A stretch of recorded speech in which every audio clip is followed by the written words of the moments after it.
लेकिन मुझे बताएं कैसा लगता है जब आप एक वो देखते हैं, आप शुरू से आपकी एक रील चलती है आपके सामने जो आपने काम शुरू किया था। खैर गो के जितना आपने काम किया है हम तो इंसाफ ही नहीं कर पाए ना, लेकिन कैसा लगता है जब आपने पुराना काम देखते हैं एकदम सामने आता है?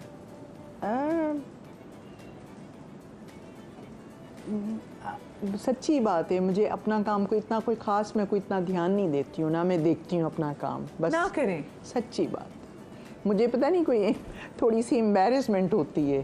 हाँ, अपने आप को देखते हुए बस काम ख़त्म, बस ख़त्म कर लिया, बस कर लिया।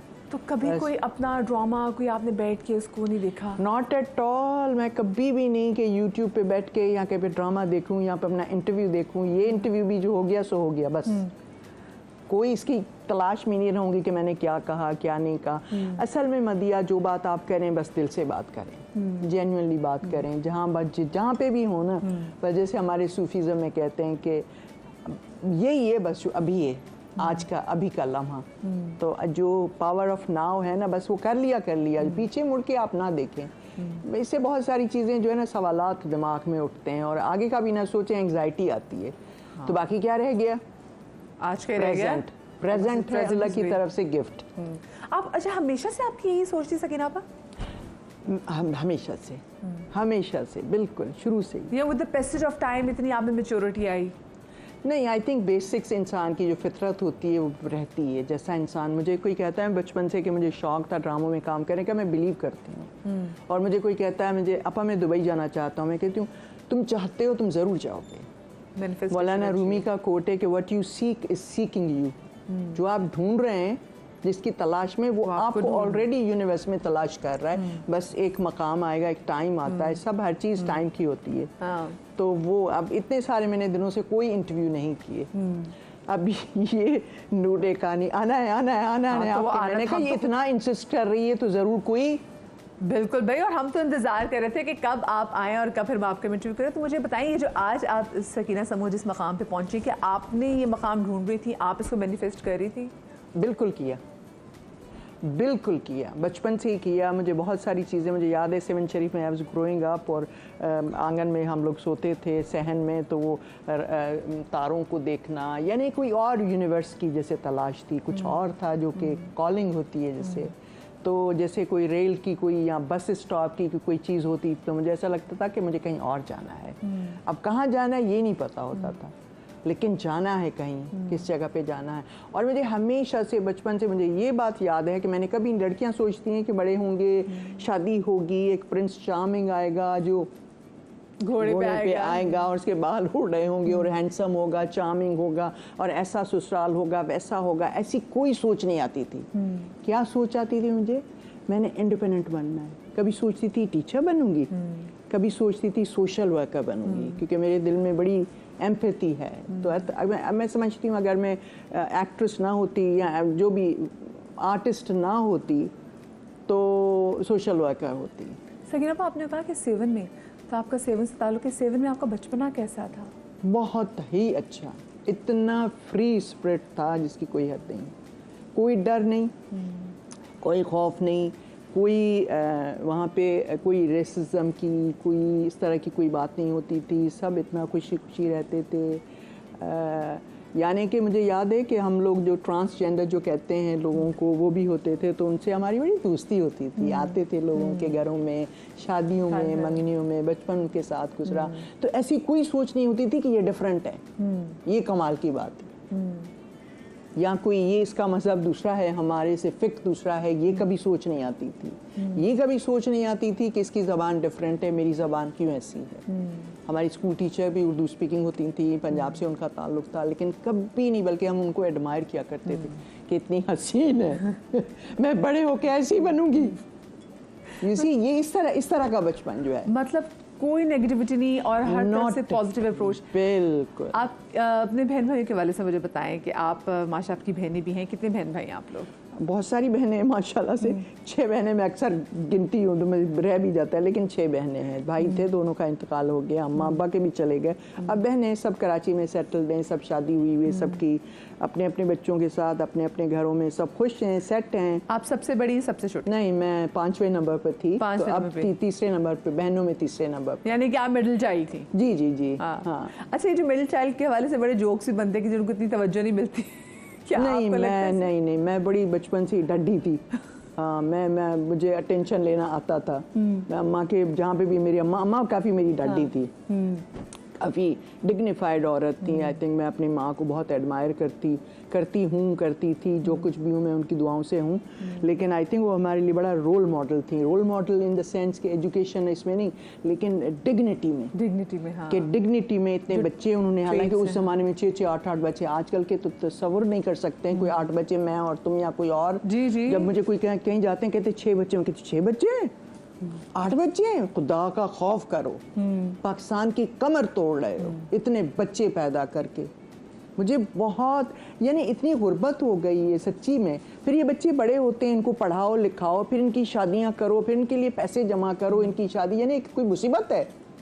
कोई ये नहीं कि बस छोटे ही रहते हैं। तो ज़्यादा बच्चे नहीं पैदा करने चाहिए। हमारी अम्मा ने पता नहीं कैसे कर लिए, और पाल भी लिए। हाँ, पाल भी लिए, पल गए, पाल नहीं गए, वो पल जाते थे। तो आपको क्या लगता है कि आप भी पल गई हैं? क्या हुआ? पल गए।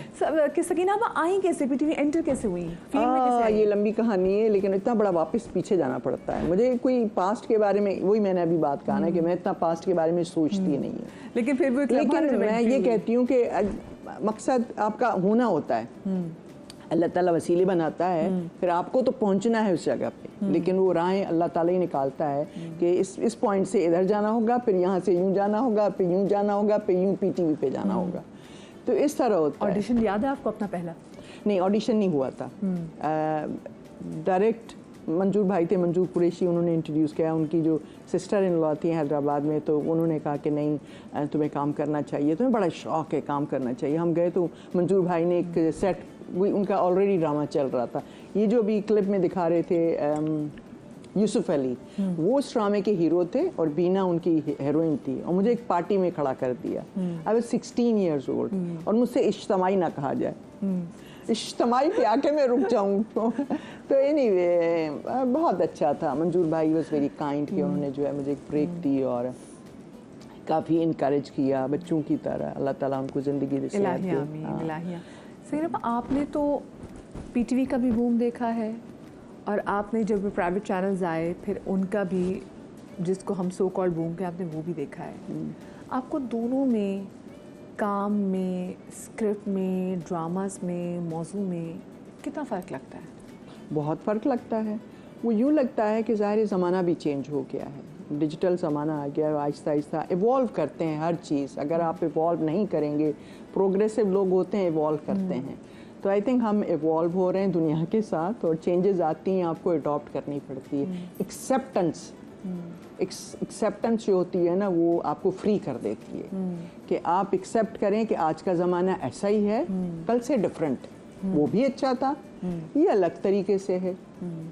तो आप चेरिश करें जो पीछे की चीज़ें हैं, जो अच्छी चीज़ें हैं, जो हमारे ज़माने में इतनी स्लो पेस के जो ड्रामे होते थे और आर्ट के ऊपर ज़्यादा ध्यान दिया जाता था। आजकल आर्ट के लिए इतना टाइम नहीं है लोगों के पास। यूसी अगर आप इतना ही स्लो पेस पे कोई चीज़ होगी तो चैनल चेंज कर देते हैं, इतना पेस बढ़ गई है लोगों की। लेकिन उससे भी तो सकीना एपिसोड्स थी, 14 एपिसोड्स है या जितनी 20 एपिसोड्स हैं, और उसमें आपको अपना पूरा मैसेज भी देना है, आपको परफॉर्मेंसेस भी देनी है, आपको हर चीज़ जो है वो डिलीवर करनी है। अब तो रोज़ की बुनियाद पर ड्रामास भी आ रहे हैं, मतलब रोज़ लग रहे हैं, डेली 50-50 जो है। तो आपको अभी भी फिर लगता है कि वही ड्रामा स्लो थे, या उसमें तरह म्यूजिक नहीं था? नहीं, म्यूजिक भी नहीं था। उस ज़माने में क्या होता कि आप मैसेज पे ज़्यादा फोकस होता था कि ये थॉट प्रोवोकिंग प्ले है, इसमें हमने मैसेज दुनिया को पहुंचाना है, पाकिस्तान को पहुंचाना है। रीच होती थी चारों सूबे। अब यहाँ आजकल की तो रीच वीच का कोई वो नहीं रहा है सैटेलाइट की वजह से। तो ये अब क्या है कि अब सिर्फ इंगेज करना है लोगों को। और एक बात, सही भी बात है कि आपकी और मेरी ज़िंदगी का कोई प्लॉट नहीं है। प्लॉट है आज हम कितनी सिचुएशंस आएंगी हमारी ज़िंदगी में, मतलब गॉड फॉरबिड कभी कभार कोई ऐसी सिचुएशन आ जाती है जिसको हम हैंडल कर लेते हैं। जी। लेकिन वैसे कोई प्लॉट नहीं है ज़िंदगी का कहा जाए तो, हाँ। है ना। तो इसलिए प्लॉट नहीं है ड्रामों का आजकल। जो आप लंबे ड्रामे जो है ना उनका कोई प्लॉट नहीं होता है, लेकिन वो सिर्फ एंटरटेनमेंट है लोगों के लिए, हाउस वाइफ्स के लिए और उनके लिए। मुझे एक छोटी सी ब्रेक लेनी है, ब्रेक से वापस आते हैं, कहीं मजा आएगा।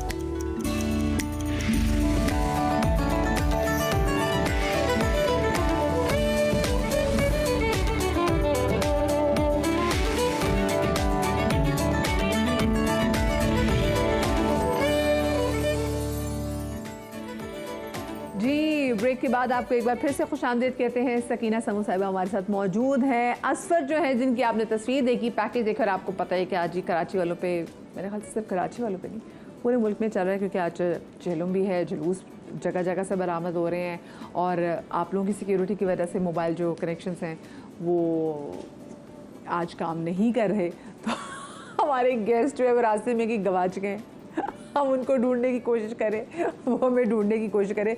तो बड़ी जी पतली सूरत हाल इस वक्त हमारी चल रही है, तो किसी को अगर हमारे गेस्ट मिले तो प्लीज़ हमारे ऑफिस पहुंचा दे। कुछ ऐसी हमारी सिचुएशन मिल रही है, लेकिन भाई वही वाली बात क्या करें कि भाई रोज़ रोज़ जो होता नहीं, और आज का दिन भी काफ़ी ज़्यादा इंपॉर्टेंट है, इसलिए हम कुछ कह भी नहीं सकते। अच्छा मुझे ये बताएं, आप जब आप इंडस्ट्री में आ गई तो कितने अरसे, मतलब आपको लगता है कि जी हाँ मैं जो चाह रही थी मैनिफेस्ट किया वो तो मुझे मिल गया, या फिर अभी भी कोई ऐसी चीज़ है जो आप करना चाह रही हैं, या हिदायतकारी में कोई ऐसा रोल है जो कहते हैं ना, जो कहीं ना कहीं फंसा और आप चाहती कि नहीं ये आना चाहिए, ये सामने आना चाहिए? इतनी लंबी प्लानिंग नहीं करती हूँ मैं, नहीं प्लानिंग नहीं करनी चाहिए। तो जिंदगी आपकी आसान हो गया, बहुत प्लानिंग नहीं आसान करती? है, बहुत आसान है अल्हम्दुलिल्लाह। कोई इतनी कोई ख्वाहिशें नहीं है, कोई इतनी मतलब प्लानिंग नहीं है कि ये करूँगी वो करूँगी फलाना करूँगी ढिमकाना करूँगी। लेकिन अब मतलब दुआ करती हूँ गज़ा के लिए कि हर दिन रात 10 महीने से जो है 10-11वां महीना चल रहा है, तो बायकॉट किया हुआ है हर चीज़ के लिए, और कहीं आ जा नहीं सकते क्योंकि ज़ाहिर है अच्छा नहीं लगता है कि हम कहीं हॉलिडे भी ले लें,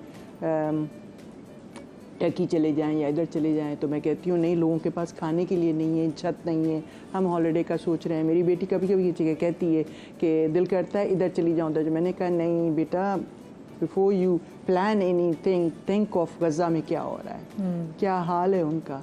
तो मैंने कहा मैं जब बस ये दुआ है कि मतलब बस जल्दी से जंग ख़त्म हो जाए तो फिर कहीं हम जा सकें। इसको हम मुझे तो लगता है सकीना आप इसको जंग भी नहीं कह सकते, ये तो जेनोसाइड है बिल्कुल। हाँ जंग तो नहीं कह सकते, लेकिन ये कि सॉफ्ट टर्म है कि जंग मतलब ख़त्म हो, कि सीज़ फायर हो जाए, कुछ हो जाए। बस हम तो अल्लाह से जो है वो मिरेकल्स की दुआ करते रहते हैं, क्योंकि गैब से उनकी मदद हो कि कुछ हो, वरना हालत बहुत ख़राब है, बहुत ज़्यादा। सकीना आप देख पाती, मैं तो जब इंस्टा पे देखती हूँ क्योंकि खुद मैं माँ और मैं तो रो छोटा पड़ती हूँ, है, मैं तो हाँ। और मैं जब किसी ऐसे छोटे बच्चे की ऐसी कोई वीडियो सामने आती है तो मेरा दिल कट जाता है, और मैं बड़ा मुश्किल हो जाता है मेरे लिए। बिल्कुल, मैं तो उसको आई एम हेवीली इन्वॉल्व, पूरा इंस्टाग्राम कभी भी मेरा बंद कर सकते हैं वो, और शेडो बैनिंग तो है ही है, वो तो है। लेकिन ये है कि बहरहाल मैं बाज नहीं आती हूँ, क्योंकि मैं फ़लस्तीन एक्टिविस्ट तो बहुत पहले से थी, बचपन से ही थी। यासर अरफात का और भुट्टो साहब और कद्दाफ़ी और शाह ईरान, इन चीज़ों में मतलब ऐसे फिगर मुझे जो है ना बड़े फैसिनेट करते थे। तो बचपन से जो यासर अरफात फ़लस्तीन में क्या हो रहा है, फ़लस्तीन में क्या हो रहा है, फ़लस्तीन में, तो ना वो रच बस गया कि ये लोग बेचारे जो है ना चारों तरफ से मतलब मैं तो कहती हूँ बदकिस्मत अगर कोई है प्लैनेट पर कोई लोग तो वो ये लोग हैं बेचारे, और अगर ब्रेवेस्ट हैं तो वो यही लोग हैं। इनसे ज़्यादा ब्रेव और रिजिलियंट, जिनके पास इतनी डिटर्मिनेशन है। कोई इनकी डिटर्मिनेशन जो है ना, लास्ट भी कहते हैं, लास्ट भी फ़लस्तीन कोई होगा ना खड़ा हुआ तब तक काम लड़ेंगे, आखिरी भी लड़ेगा। और फिर अल्लाह पाक उनका हामी और नासिर, और आज के दिन के सदके में हमारी दुआ कीजिए, आमीन आमीन, दुआ कीजिए बिल्कुल प्लीज़। अच्छा मुझे बताएं सकीना आप लोग यहाँ पे, सॉरी यहाँ पे तो कोई बायकॉट का नहीं है, कोई गवर्नमेंट ने कुछ नहीं किया हुआ है कि आप जो इजरायली कंपनियां हैं यहाँ पर, और उनको जो है कोई बैन नहीं है, कुछ नहीं है, बस चल रही हैं, और वही पैसे इनके जा रहे हैं जिनको आप पैसे दे रहे हैं कि गज़ा के बच्चों को मार रहे हैं। वो कत्ल जो हो रहा है वो आपके पैसों से हो रहा है, और जो उनकी ज़मीनों पे जो सेटलमेंट हो रही है वो आपके पैसों से हो रही है। जो आप ये कोक, पेप्सी, फलां, ये वो सारी चीज़ें, शैम्पूज जो भी हैं वो सब यही हैं। लेकिन ठीक है, लोगों की मजबूरियां हैं, लेकिन गवर्नमेंट ये काम कर सकती है। और इंडिविजुअली जिन लोगों ने, जो अच्छे लोग हैं, उन्होंने तो इंडिविजुअली बाइकआउट किया हुआ है। लेकिन अगर बेगैरत मुनाफिक आपने दो लोग देखने हो तो आप KFC में चले जाइए, मैकडोनल्ड्स में चले जाइए, जिनको कोई फ़र्क नहीं पड़ता है कि क्या हो रहा है। हमारे अपने बच्चे हो रहे होते तो हम करते हैं इस तरह, हम दुश्मनों के घरों में जाते, नॉक करते जाके, और उनके साथ जाके बैठ के खाते। वो कौन सा वो जो है कि इबलीस से भी दोस्ती है और उससे भी हमदर्दी है, कुछ इस किस्म का है कोई, कि आप दोनों तरफ से चलते हैं, उधर भी हमदर्दी दिखाते हैं, और ये तो मुनाफिकत है ना।